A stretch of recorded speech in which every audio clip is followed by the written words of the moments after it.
What's happening, Panda Nation? Peter Von Panda. You don't want everything in your toolbox just rattling around.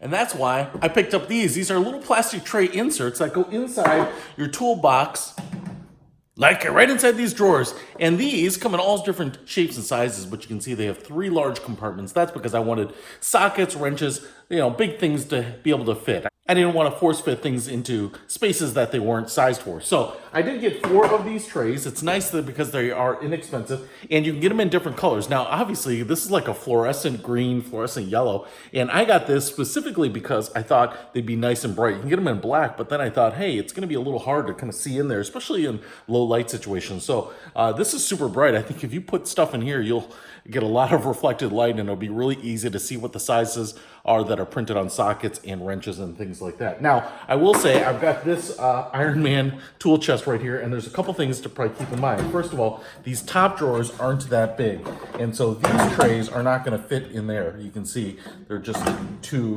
tall. But this lower drawer right there is low enough, but it's not deep enough. Boom.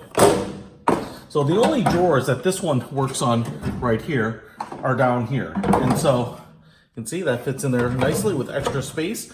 And so it's going to be nice to be able to see what I need and grab it really quickly. Now, if you have one of the bigger toolboxes, like a big full-size tall Mac tools box or something like that, these are probably going to fit all over the place. But I'm going to use them in those lower drawers. It's just going to make it so much easier to quickly find things at a glance. So if you want to pick these up, I'll put a link to them in the description. Peter Von Panda.